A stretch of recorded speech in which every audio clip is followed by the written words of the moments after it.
she was one of our first, people don't know it, she was the first female to represent Bermuda, because Bermuda was still very much in its infantile stage, and she represented Bermuda and represented well in 14 and unders. And so it's kind of just been in our blood. You know, we've all done it. We've all had beautiful, awesome experiences from it. It's taken me all around the world. You and I played, the first time meeting you was in Gibraltar for Island Games, and we had an awesome group of people representing Bermuda there. But all in all, the bottom line is I didn't fall into it, I was born into it. This is all I've known. I've done other sports too, but even when you step away and you try to expose yourself to other stuff, at the end of the day, I come back to it. And to this day, I share my love of it, now coaching. I did retire. I took a step back, in tennis. You do have, I don't want to say we have an expiration date because we don't, but it's really hard to compete. I'm sure we do. Tennis, how they have it structured is that they actually have a 55 and over, 40, 85 and over. Oh, wow. Dad's gearing up. He wants to play 65 and over. So we never really, like how you have the Legends Tour. They do have the tennis legends. Okay. So all the greats, McEnroe and all the other ones do play. So we don't leave the sport, but you kind of graduate to the next stage. You're not playing with I can't compete with the 15-year-old who can do the splits, bounce up and keep going. I get down there, I can't guarantee them get back up. You know full well, those ice baths saved your life over and over again. But, at the end of the day, we groom our kids and we tell them the importance of stretching and warming up properly. Because as we mature, the reality is those muscles and ligaments are tightening up and shrinking a little bit. So you have to take care of your body and continue to eat. So. All right. So you were born into it. It was kind of one of those things, you're kind of in the room and you're in that space. But talk to me. Your sister's the first one to represent Bermuda. Mm-hmm. Walk me through that. There's got to be some pressure. There has to be some form of pressure or some form of expectation. Did you feel that? Hold on, you gotta hear me out because I know, see the Lambert in you's coming out. You're ready to go. You're like, look, I'm ready to answer. I'm ready to tell you the answer. This is my first time. I'm taking it. No, you're fine. So the pressure's there, or maybe it isn't. Tell me, is there pressure for coming through the lineage? There's a reputation behind the sport in your family name, and then your sister does it, and then now it's like, okay, I'm looking behind at the other two. Like, is there pressure, or is it still fun? At that time, it really was. I wouldn't say it was pressure, because we were in totally two different arenas in the sense that I was starting to bring up. I was part of the women's tennis, so the Fed Cup team, so ladies tennis. So I was competing with women. At 15, I was part of that training sport. And Crystal, though she's 2 years younger than me, she had the opportunity to play with her peers at a younger level. So I was fortunate in the sense that there wasn't the pressure because I wasn't quite ready for the women's side. I was dominated in my age group here, and playing with likes of Danielle Painter and Zara. So we all came up. My forte was more in the doubles. I loved being at the net and whatnot. So I had my own niche. So I can't say I felt pressure per se. Unfortunately, women's tennis, the women's side has always had a very small pool of players. Like right now you're seeing, even fewer. So we're really trying to get, like you said, a lot of people don't see tennis as a female sport. They actually see it as a male-dominated sport, and a part of that is the population that we have a larger population of boys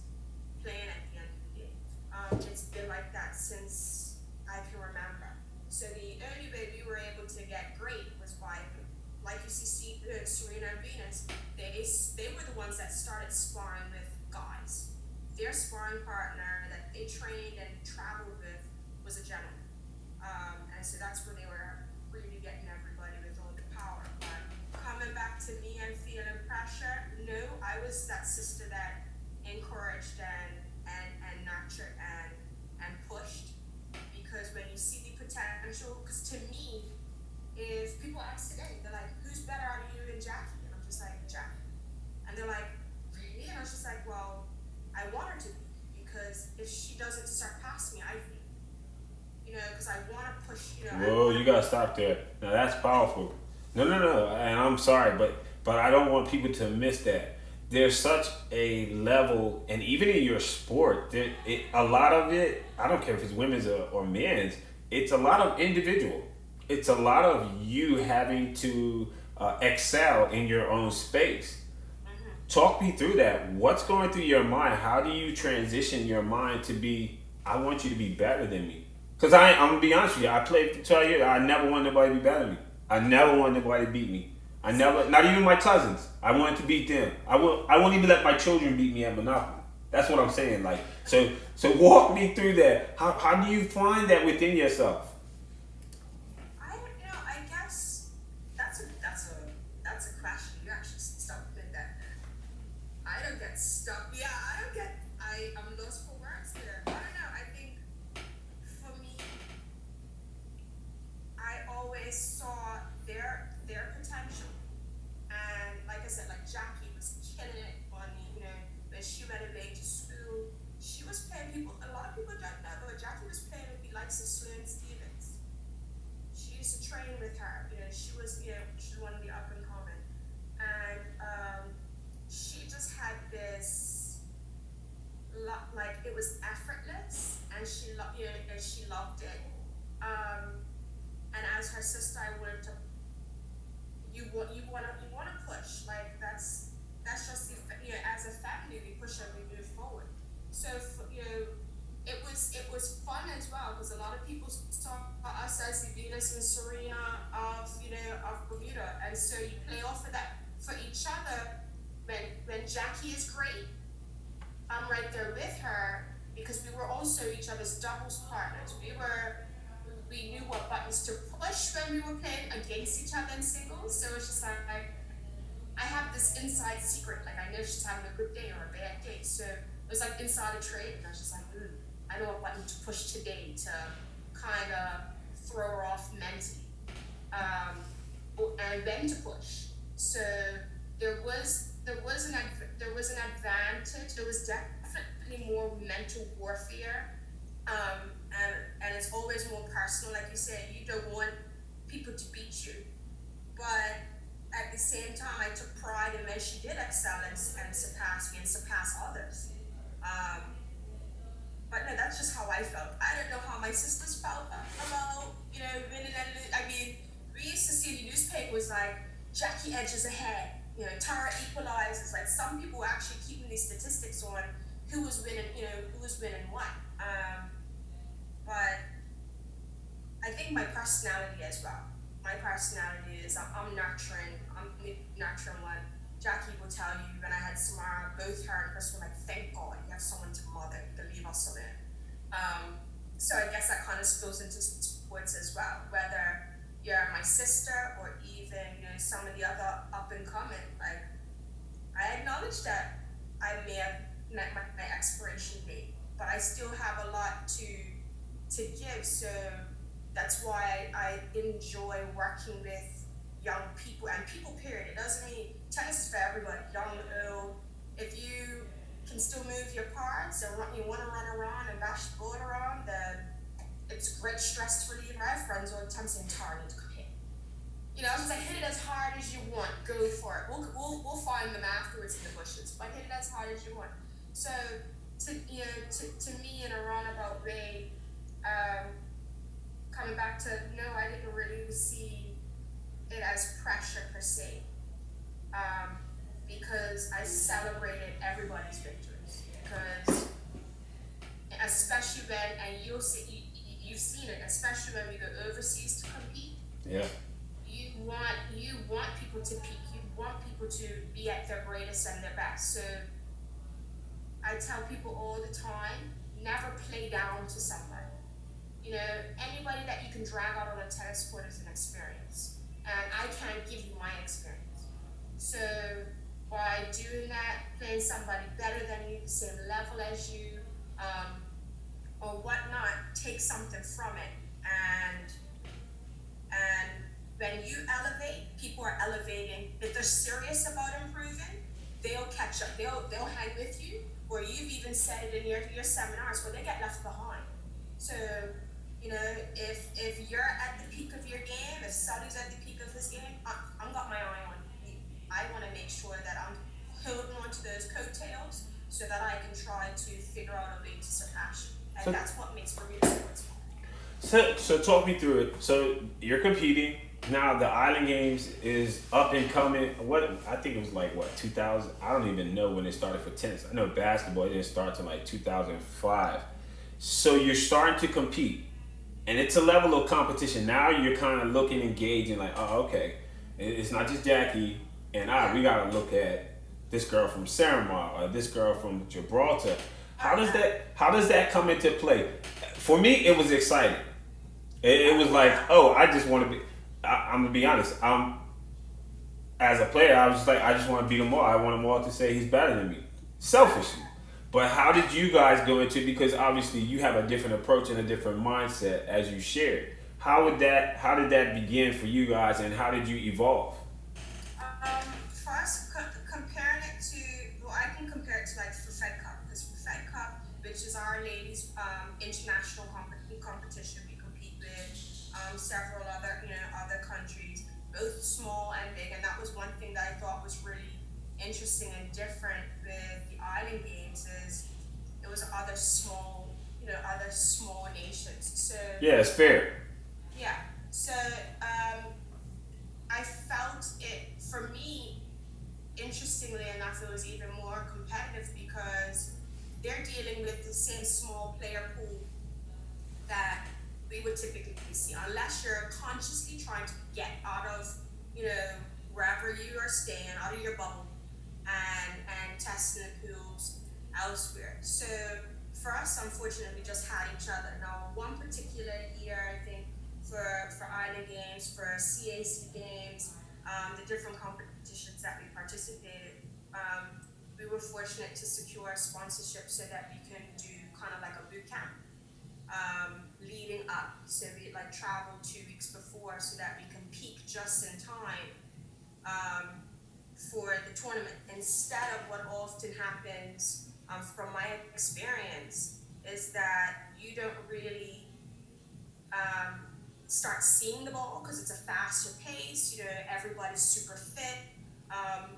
I wouldn't see it until a little bit later. So doing things like boot camp or prepping elsewhere leading up to competition totally makes a difference. And then you're also geared and really, really focused on your objective. The downside here that I find is that a lot of the tennis players, this isn't our job. I'm sure you can relate. So when you have athletes who have, they have a job, they have a real job full time, and then you have to find mental time to prepare yourself. So I've seen times where Jackie and I will be, because we're coaching, that is our profession. So there would be cases where Jackie and I would be like, okay, we're training tonight at such and such after our last lesson. And that last lesson was more mentally draining than you expected it to be. Sometimes you're like, I don't know if I have it in me.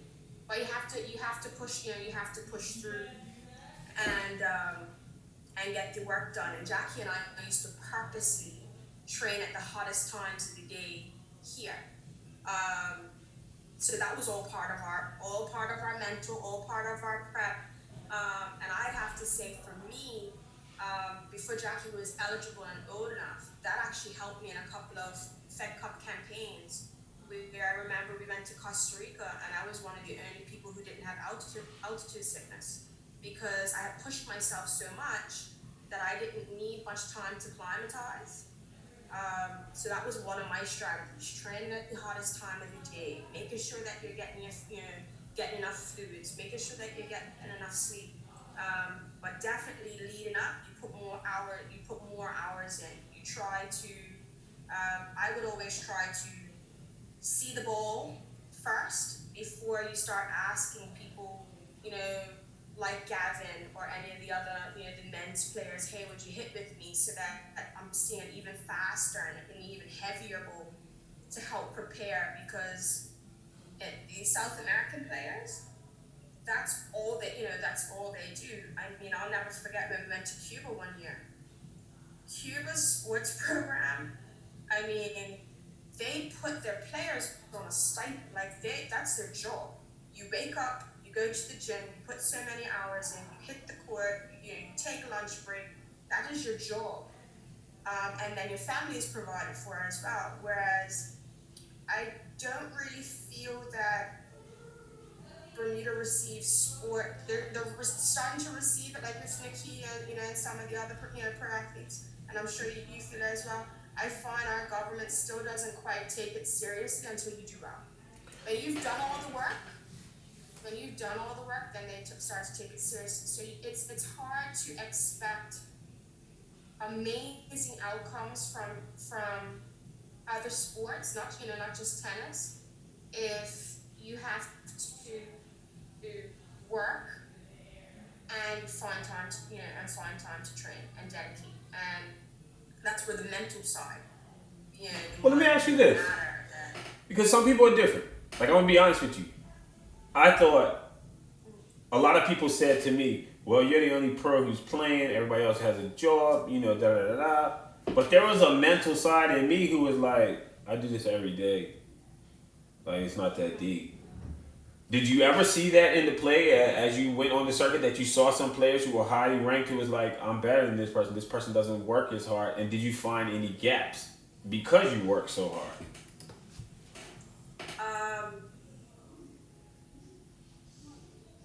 Honestly, I think more could be done. I mean, I've had situations where I played a Fed Cup.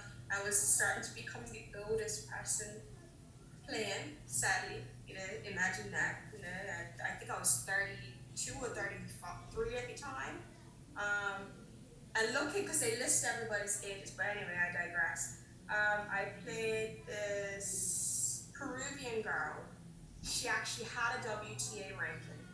So she was on the tour. That's what she did. She just happened to, come to play Fed Cup. She had her personal coach, and I felt overwhelmed, I'll be honest. Even with all my experience, I felt overwhelmed, because in our sport, experience can take you so far, but then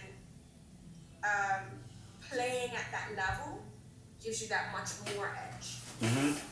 So I'm watching this 21-year-old go and ride the bike for 20 minutes.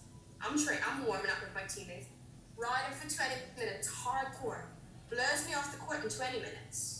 And then jumps back on the bike before she goes and trains with her team. So I think, yes, players and individuals, like Gavin and some of the other guys, really, really, put in the work. But then when you start having a family, I find you gotta pay your bills. You have to take care of your responsibilities. So, and for me, the decision was to take care of those responsibilities. And then when you're being told, oh, we have Fed Cup at such and such a date, and all the team starts coming together, you're only really looking at maybe 6 months out. They're really starting to. So you're doing on your own. You're preparing on your own. But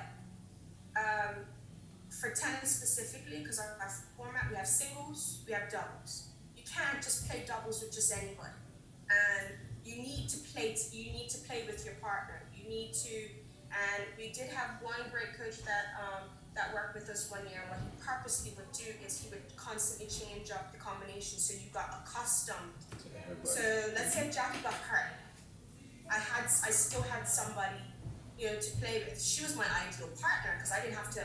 It got to a point where you don't even have to talk to your other person. You already know what they're capable of and what they might do and all this other stuff. It's chemistry. Just like I'm sure on the basketball court, you know certain players' strengths and weaknesses. And so you know how to move without always having to verbally communicate with that person. That's kind of cheating, though. You know, you guys are sisters. You know what I mean? You kind of know Yeah, what type but of, back, but you know back what in the kind day, of, you know what kind of gel she likes and everything. So that's kind of cheating. I'm just saying. okay, you're funny. But no, I mean, even like before Jackie was old enough, I was playing with Danielle Painter. We were the doubles team to beat. I was hungry at the net, and Danielle had those powerful ground strokes, so the combination was perfect. And we played, like I said, we played together for years where we didn't have to really. Our communication was at a minimum, but our results and how we moved together was just on point. We used to irritate people, but that's about developing any chemistry with that person. So let me So ask you a question. You talked yeah, about something that's very important, chemistry. And in your sport, sometimes it's solo, but a lot of what you're saying is, you know, sometimes it's doubles. yes. Um, talk me through it, the importance of chemistry in sports in your eyes. You know, and you've had the I call it the cheat sheet. You was playing with your sister. That's like unreal because you can tell what ticks her and what how to push her. But then there's another side when you possibly can't. Talk to Yeah. me about that communication, that way of bonding that makes you that formidable opponent. Um, it definitely gives you a leg up.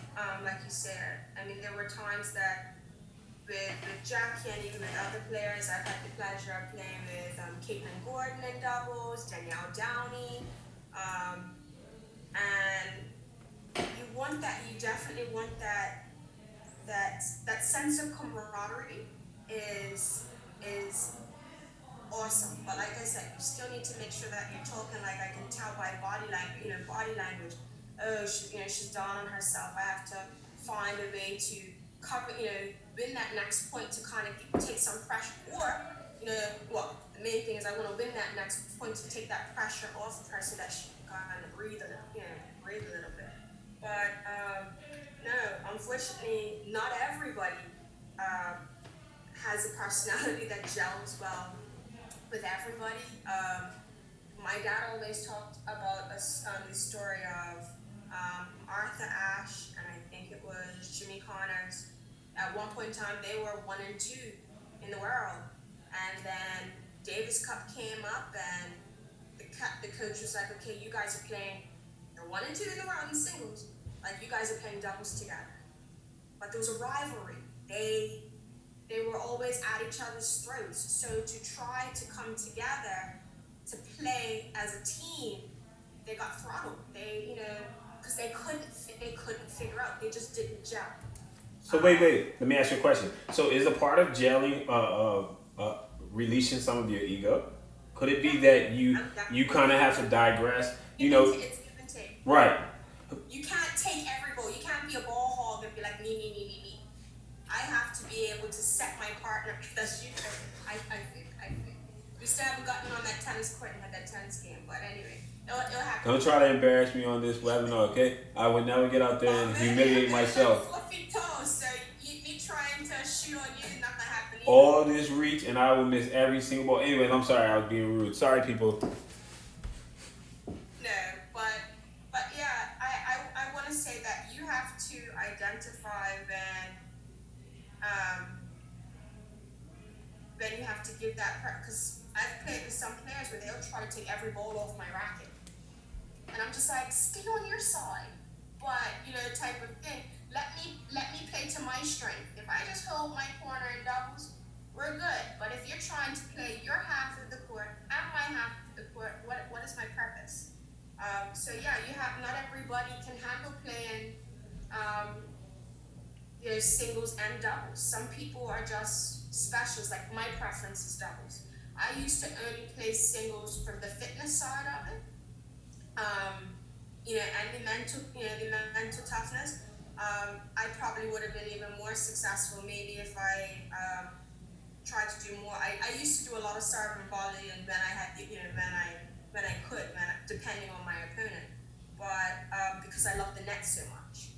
And that's why I was so great, from a double standpoint, is that, I've been hit in the shoulder by Gavin Manders. I mean, because my sister, I'm playing against Jack. I think it was Managate. I'm playing against Jackie and Gavin, and I think at the time I was playing with Jensen basketball, and Jackie actually told me after, she's like, "No, I told Gavin hit you," and he picked me right on my shoulder. And for a lot of people, it will either make you or break you. You'd either shy off the net and be like, "Oh crap, it's gonna hit me again," or it's gonna fuel you and you're gonna be like, "I can't believe you just did that.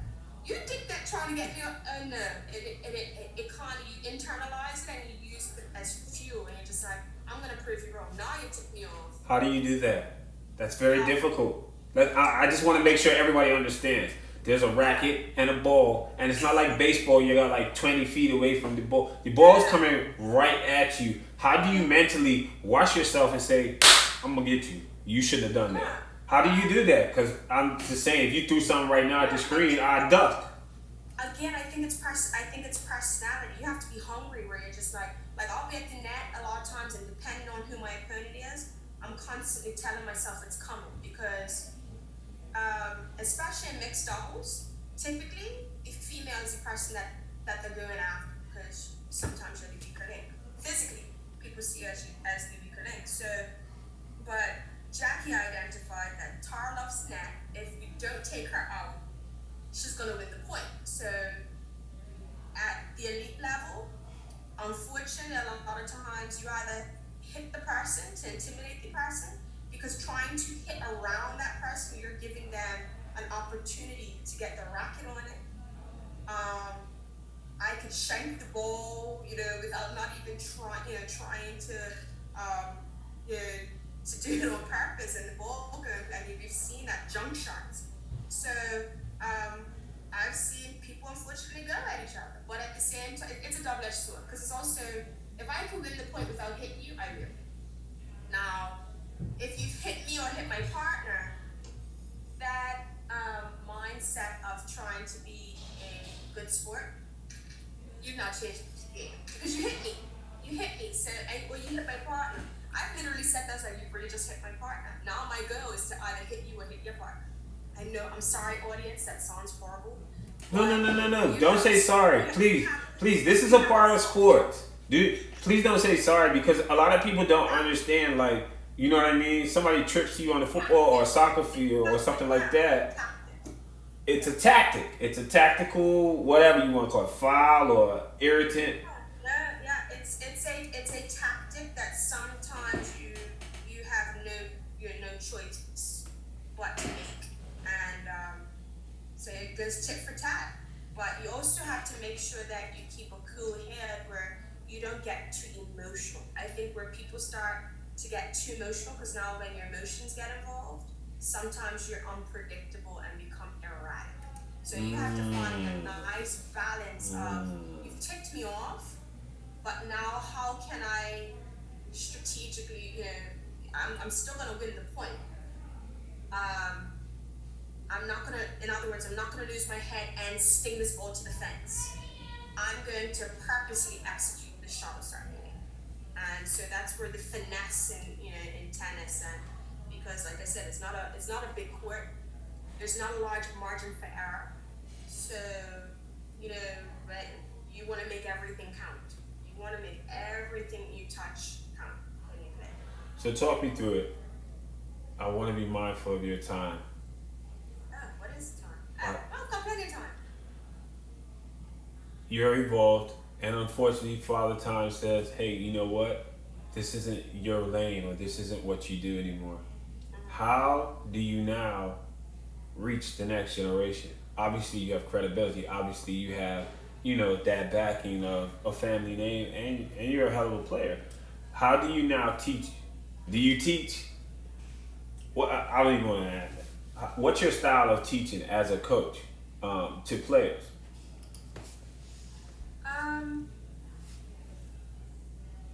That's a great question. I'll give you a second to help you out for a second. Yeah. So for me, I'll say for me, as a basketball player, I was ruthless.